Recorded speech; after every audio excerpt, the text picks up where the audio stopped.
Hi, we are at the Quorum in Lusaka, Zambia, and I am Leonisa interviewing Nota, who is a writer, a creator, a judge, and the host of the Nota show. Yes. Yes.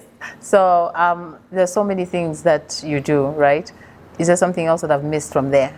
I'm sure Well, there is. I mean, you will get into it. I'll see. Yeah. Depends on your line of questioning. Right. And Is how this a is hard talk or is this a soft one? no. It's about Africa. It has to be hard. So Okay. yeah. I know we won't be here for like a few hours, but how's been your stay so far in Lusaka? Well, I've been here for less than 24 hours. Yes. But it's been good. Yeah. I arrived last night at the festival. Yes. I saw the stadium. There was a couple thousand people inside. Yes. A couple thousand more outside. Right. But it's good. Yeah. It's nice. It's been a very warm welcome. Thank you for having me. I know that we had so many people who were looking forward to seeing you at the music circle workshop. Yes. Yeah. So they had a list of questions, right? Burning questions for you, but I'll just get right into them. Is that okay? Okay, no problem. So one burning question was, how do artists actually monetize themselves? Yeah. Okay, that's a tough question. You monetize yourself by first investing in your value. So the best way for an artist to monetize themselves is to ensure that they can charge for their time. Right. Right. And there's many ways in which artists make money. The primary way is by selling tickets. Right. Yeah. So if you are able to promote and market yourself to a level where people are willing to spend money to buy tickets to come to your shows, that is the best way of monetizing. Other than that, there's other ways to monetize the rights of the music that you make as an artist. And you monetize the rights through their exploitation, whether it be through a reproduction. Right. So if you are making an album, a cassette, a CD, whatever it is, you reproduce that and you are able to sell that. But each reproduction has got its own rights vested in it, right? And then those rights also accrue a value. And those rights are called mechanical rights or reproduction rights, right? Those are for every single copy that is made, whether it be a physical copy or a digital copy. Each of them has got mechanical or reproduction rights associated with it. So if you download a song on iTunes, you have practically reproduced it. So now that data is transferred into another device, and then you now own the license to play that music for your own personal consumption. Right. Yeah. Yeah. So that sounds like artists really need to get more knowledge on that, because if they don't know that, then they'll just play anything anywhere, right? Well, other people will make money off of their rights. That's what will happen. If you don't protect your own rights and your ownership of your rights, then other people can then exploit your rights or exploit your art without you getting anything from it. Right. That's why we have this cap that people are always putting, I do not own the rights to this, right? Most of the videos you're putting out. Yes. That shows you that that person is not the creator or the producer of that work. And work is anything that has got rights associated to it. So if your work is writing, like writing the lyrics of a song, that's the work. Right? And that work has got rights associated to it, and those rights then protect the exploitation. And where the exploitation of those rights means that income is accrued to either the people that are exploiting the rights. Let's say Apple Music is now exploiting your music. They license your music, and then they allow other people access to that music so they can play it. That exploitation now accrues a certain income because Apple Music charges a subscription fee, and from that subscription fee there's a pool of income that is then generated, and it's divided according to whatever is legislated that those rights should accrue. So if you look at Apple, their pool is that 70% of the money or revenue that is made from their subscriptions for the Apple Music services goes to the pool, which is divided amongst the rights holders or rights owners. And there's a difference between a rights holder and a rights owner. You can own the rights to your music, and then you can license those rights to a record company, a Warner Music, a Sony, or whatever. They now become the rights holder because under contract you have given them permission to exploit those rights on your behalf. Yeah, as the owner. Yes, as the owner. Okay, great. Another question was about collaboration. How best can African Zambian artists go beyond just a one-off collaboration with an international artist?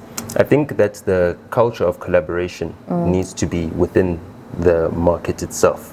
So if you find that artists collaborate with one another within a particular market, what they then do is that they expose one another to each other's fan bases or each other's followings. Right. And now if artists in Zambia are collaborating with one another and they expose each other to the wider Zambian market, then their prominence in that Zambian market means that anyone else that wants to have exposure to that market now needs an artist from that market to collaborate with so that they can then be exposed. So an artist from South Africa who is unknown in Zambia can become known by collaborating with Zambian artists and expose themselves to this Zambian market. An artist that is unknown in Zambia can travel to South Africa, collaborate with South African artists and then expose themselves to that market. Yes, so it's a mutually beneficial relationship, a collaboration, and collaborations create greater value than working in isolation because it exposes you to obviously different audiences, right? And also when you work together, it's a spiritual thing, right? You know, so when we put our work out there, our essence is basically represented in that, and the more people that are represented in that work, right, then the more people who've got a vested interest in ensuring that it succeeds or it resonates or it grows. Right. You see, so a lot of some of the biggest music that you see coming out of South Africa now is not fronted by a single artist. It's a collaboration. And because of that collaborative work and the fact that so many people's livelihoods are vested in that collective work, they now then draw more support from more people because people have got an inclination to do something that uplifts others. You know, you don't support your favorite artist just for the sake of your favorite artist having the bragging rights that he's got so many fans. You support your favorite artist because you know that your support then materially benefits that artist. That artist is able to get out of poverty, buy their mother a house, whatever, elevate themselves, you know, and then also then reinvest in ensuring that the industry that they emanate from also benefits. And there's a saying, the rising tides lifts all boats. Right. Yeah. Yeah. So it's like the unifying factor brings about like a multiplication. Yes, right? Exactly. Yeah. It's got a multiplier effect of its own, but I wouldn't put it to a numeric value, but it's got more of a spiritual value. Yes. Right. You know what I mean? Yeah. Cool. And we always talk about identity, whether you know individual or like you said earlier, nation, right, and not tribe. So how do you think that artists can I suppose really ride on the fact that they have this identity? We've had this discussion in Zambia a few times. People say, we don't know our identity in Zambia in terms of music. Like, you know, do we have a particular sound and things like that? So how do people capitalize on something that's unique? Okay, yeah. Well, I mean, the identity is something that you form over time, right? And then you create a certain brand. And the brand is the promise, right? If I look at the brand of South African, let's say, Amapiano music, you know that it's about uplifting spirits, it's about good vibes, it's about dancing, you know what I mean? All of those things come together. The message in the music itself is not really the only central thing. You know what I mean? A lot of the music is spiritual, you know, it speaks about God, it speaks about people's spirituality outside of, you know, the I guess the formalized religious sects that we have. You know, you've got your Islamic faith people, you've got Christianity, Judaism, etc., etc. You've got African spirituality also as well, and that music and the way it's expressed, right, has got a lot to do with people celebrating their own individual identity, and also how their own individual identity connects them to a broader society that share the same identity. Okay, yeah, great. And kind of riding off the first question about identity, what do you think artists should pass on as a message to the next generation? I'm not saying that this generation is phased out, but you know, we need to be able to do something that is sustainable for the next. So what message do you want them to carry forward? I know there's so many things that we can say we want the next generation of artists to remember. Right? Well, yes, and nothing happens in isolation. Life is a continuum. Our development is also part of a continuum. I think the most important thing is to understand the privilege that being an artist gives you. Right? The privilege that being an artist gives you is that you are able to now define the value of your work. Right? Picasso makes a painting and he decides at which price you can set it. That is the purpose of art. Right. Now with the commodification of music through its, its distribution, whether it be like things like streaming, whether it be things like physical sales like vinyls and all of that things, basically puts a set value that is determined by the market, right? And that market value now gives people a framework under which they can expect a certain return for whether it be their success or their progress within the musical industry. How celebrated is your music? How many streams do you have? How many followers do you have? How many people buy your CDs? How many people buy tickets to your shows? All of that, right, is premised on the fact that there's an economy at work. And the artists are liberated from their service to the economy by being able to practice their vocation and earn an income from it. So if I'm an artist, I don't need to study to become an accountant, an actuary, or any of those things, right? But as an artist, my work has got no value if there are no actuaries, accountants, if there are no people working in mines, and there's no industry to support what I have. People don't have an income and can't earn money to pay for what I have. So the main thing that artists needs to take on is a respect for people. You need to understand that the reason why you are liberated from working at KFC and serving meals is because someone is working at KFC, serving meals, earning an income, buying the latest smartphone, which allows them to download the app of Spotify, earning enough money to pay the however many 100 kwacha per month that you need to pay to have a Spotify premium account. And without any of those people that don't contribute to the creation of the art, but contribute in that the art is made for them, right? Without those people, then there is no livelihood that someone can derive out of a career in the arts. True. That's, that's so good. And then so you've kind of answered my next question, but still this was asked yesterday because we have so many people who are presidents and vice presidents of these associations and things like that, and people were asking, how do we get you guys to knock on the doors of the corporates and who can give us respect or invest in us as artists? And the answer was, we've been knocking on doors and the corporate world is not opening them very easily. So how do we convince the corporate world to... You don't need to convince the corporate world. The corporate world is based on profits. As long as you can show them that you can bring them profits or you can bring them revenue, they will then invest in that because it will help their business. So you need to find a way in which you can provide them a service of value worthy of them having... Because they're in profit-making business. That's it. Good. So if I want a corporate like... let's say a banking company to support me, I need to look at what are their aims, who is their target market. Is this a new banking company that wants to target students or people that they believe will have high incomes in the future? Let's say it's a pension fund.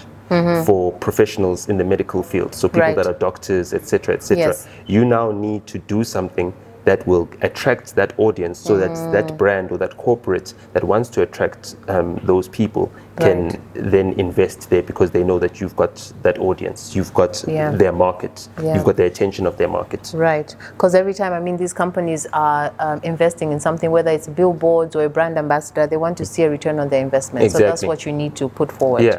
I mean, a simple thing like a banking company, they want to have the teller machines, the automatic teller machines at your event, so people can withdraw cash. Exactly. Or they want you to have their point of sale services infrastructure used, whether it be on an exclusive basis or a non-exclusive basis, that you've got traders at your event, then they can also derive an income from providing the service. So if you say, I've got a festival that's got 4,000 people, and those 4,000 people will be using their bank cards to purchase things from different merchants, different traders and everything else, please provide me with a service, right? And you can have those exclusive rights to be the merchant for, or provide all the merchant and point of sale services for this event.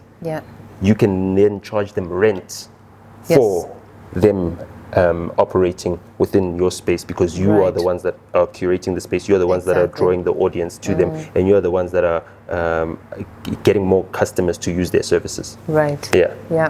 And basically at one event. You understand what I'm saying? Sure. I mean, at a festival, right? It's very different from a shopping center or a mall. Exactly. At a shopping center or mall, each and every different store has its own merchant services provider, its own banking services provider, etc., etc. Right? So they compete for that space, and therefore the way in which they market themselves in that space is through business to business. But if you want to now go direct to consumer, you go to people who've got a relationship with your consumer, them a service and gathering them in one location or within a certain particular network where they've got access to your services. True. Yeah. And so what would it take a Zambian artist to have a slot in the South African space? You need to collaborate in South Africa. You need to invest in working in South Africa. You know, you can look at a lot of Nigerian artists who invested in collaborating in South Africa. Some of them did not collaborate just musically, but they collaborated like from a production perspective. If you look at a lot of the biggest music videos or biggest artists from Nigeria, they shot their music videos in South Africa. They collaborated with other South African film producers. You look at people like Your Flavor. You know, the Noah Baby. It was shot by Godfather Productions, but you know, Godfather worked extensively in South Africa, collaborated with a company called Callback Dreams. Callback Dreams is a company that produces a lot of TV shows for DSTV. They produced shows like You're Stripped Down for Channel O, amongst many others. They used to work with a rapper called Proverb as well, who you guys know of in South Africa. You guys know of in Zambia, but he comes from, you know, a little known town of Kimberley in South Africa, you know, which is famous for being the first town that had streetlights. Awesome. Good. So invest in working in South Africa. Invest in working and collaborating so that you've got access to the market, and also you've got people that know the market. They've got skin in the game. Of course, So if you come there blind and you are not being chaperoned by someone who's got skin in the game, you're going to not be efficient. And efficiency is the most important thing in this attention economy, because there's always someone going out there trying to get the audience's attention. And if your message is inefficient, you know, you're going to be slower to the punch. If your message is ineffective as well, you'll have less reach. And because we're in an attention economy, the people that have got the most reach are the ones that get all the attention. So the attention is concentrated amongst all the top performers, and everybody else gets so little of the attention that it's inconsequential. You know, the efforts that they make, because they don't result in them having a return on the time that they've invested. Already. So now, what would you say to someone who's a newbie? You know, they could have been writing or singing or painting or something in their room, and then now they want to come out there. In terms of investing in a team? Because yesterday there were so many questions that came in about how soon should I get a manager, somebody who's going to do whatever, hair and makeup plus, promote me and It's about mastery. So you need to master your craft. If you master your craft to the highest level, you will then attract the skills that are needed to manage your craft at that highest level. Okay. You understand what I'm saying? Yeah. Beyonce doesn't need to shop around and look for a manager. Right. The best managers in the world want to work with Beyonce because she's worked on her craft and she's mastered it. You know, from the age of 8 years old to the first time she won the big talent shows with Destiny's Child when she was 13, 14, 15 years old. Right. Entering all those competitions, she built mastery. She learned stagecraft. You know what I mean? She learned presentation. She learned how to style herself. She created a brand for herself. Right. And because of how her brand is at such a high echelon, she then now attracts, the biggest and the best. Right. You know, Zambia is rich in copper. Copper is used in everything. You know what I mean? It's in the phone. Right. It's whatever. You don't wear it on a wedding ring, but you use it every single day. Right. You know what I mean? You can't turn on the lights without copper. And so, therefore, the biggest copper mining companies, where do they come to? To Zambia, because that's the source of one of the richest resources. You know what I mean? Yeah. See that Chile, Zambia, Peru, countries like that. So you'll have your companies like your BHP Billitons trying to come here, your Barrick coming here, diversifying outside of just the gold mining that they used to do in collaboration with Pamodzi. You've got your Anglo-American. You know what I mean? They've already split up. They're Anglo-American in South Africa from the platinum resources sector and their coal mining operations into another company called Tungela. Okay. Right? Tungela Resources. Right? They've got another collaboration or joint venture that they're operating under in Zambia right now, to have access to those copper minerals with, I forgot the name of the Canadian company that's actually the ones who are the main extractors of the copper resources in the copper belt in I forgot the region in Zambia, but north of here, right? So that's what it's about. You need to look at the economic value of your work. Right. The economic value of the work then tells you the type of return on investment you can have, right? Yeah. And then that return on investment will then determine the level of skills or the level of expertise you need to protect the exploitation of your rights. Of the rights, yeah. Good. And what are your thoughts on AI? AI, AI is a big danger.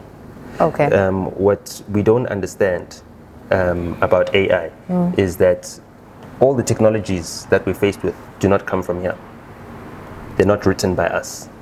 And AI is part of the tools that have been used to extract our culture and commodify it for exploitation by rights holders other than ourselves. Right? Okay.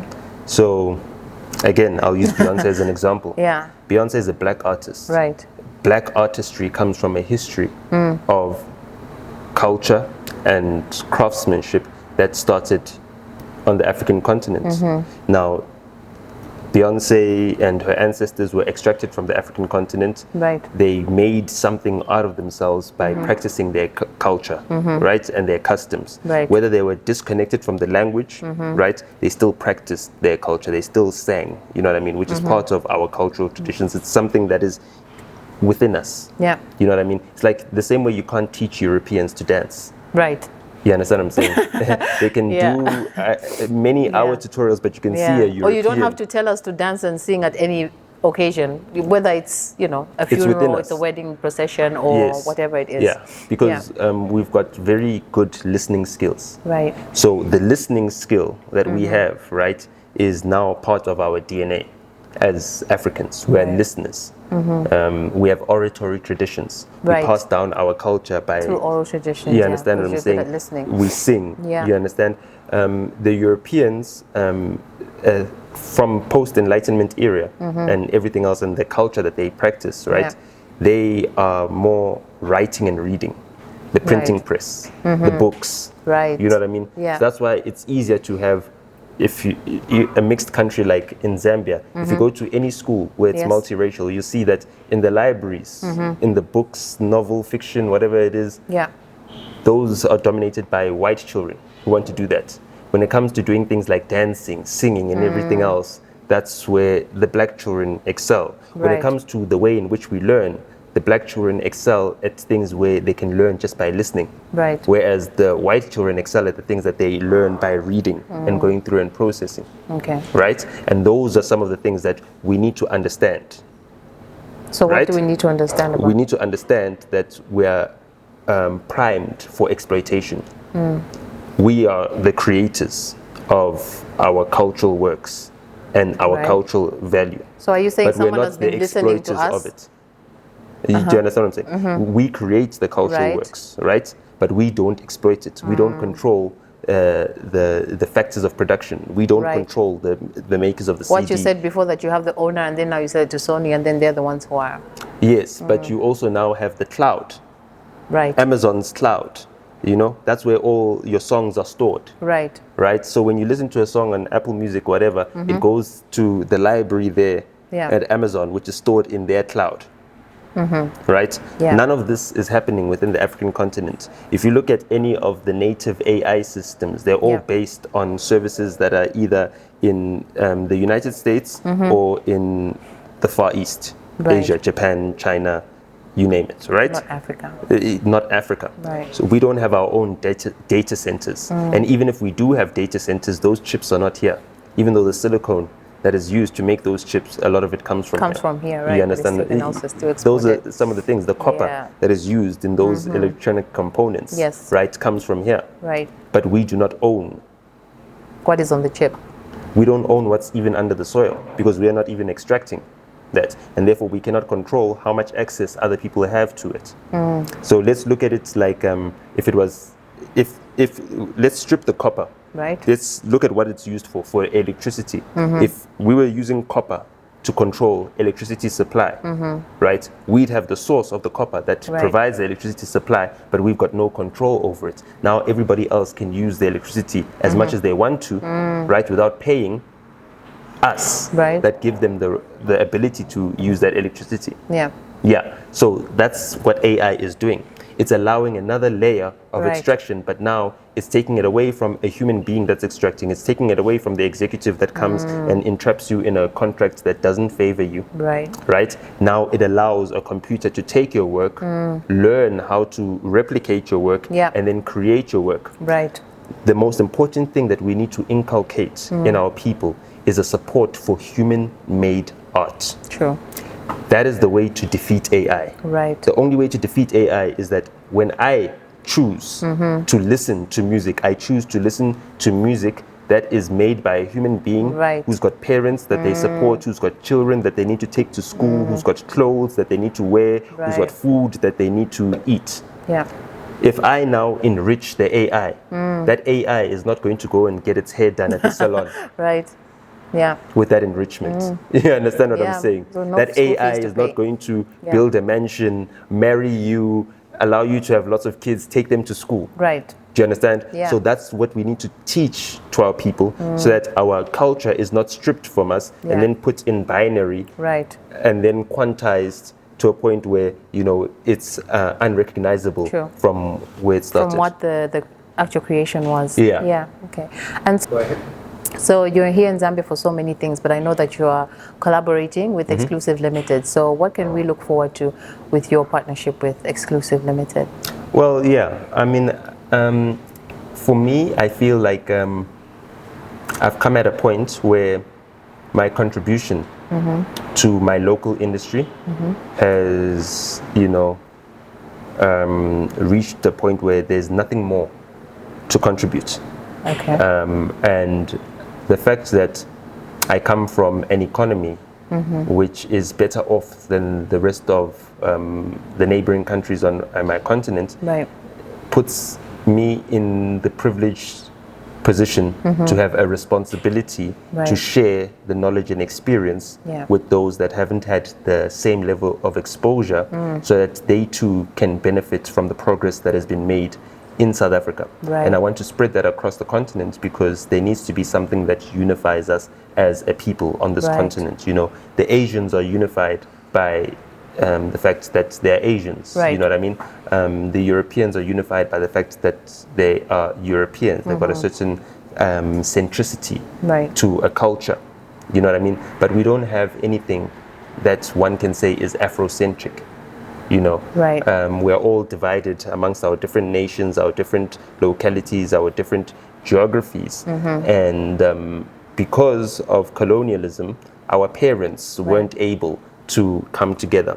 But because of the work that I've been able to do, because of the freedoms that we now have, you know, most of our countries on the African continent are now democratic. I've got certain liberties now that the previous generations didn't have. And I owe it to purpose to fulfill the aims of the generations that didn't have the opportunities that we now have. So I guess the work that I want to do is continue to expand my reach across the continent, to share the knowledge and skills that I've been able to gain, and then empower others so that these skills can uplift the entire continent. I think that the most valuable thing that we have is not under the ground. I feel like the most valuable resource that Africa has stands on two legs. I agree. Totally. You know what I mean? The human resource. And we need to protect our humanity, and we do so by celebrating our culture, because we're in an industrialized global economy, and something that doesn't have monetary value doesn't get the prominence or protection that it deserves. So for us, using the knowledge that we have, using the technology that we've got access to, we can now create value for our cultural expression. And because we can create value for our cultural expression, we now need to protect the commodification of our humanity and our cultural expression, and ensure that we control it. We don't hand over our intellectual property to rights holders so they can train computer systems to replicate our work without giving us our due, you know, credit, and also paying us for the amount of wealth they're able to create exploiting us. True. I mean, everything that we do have is invaluable. You can't put a price on it, but you know, it's priceless, right? But someone else is putting a price on it and still being able to monetize that and not give anything back to the person they stole it from. Exactly. So this has been a great interview. I'm really excited about having more interactions like this, and especially for the workshops as well. I think it's more enlightening when we have voices from nearby, you know, coming in and sharing your experience and your thoughts, and really creating a legacy within this industry. So thank you so much for this. No, thank you so much for having me. I'll be back again in September.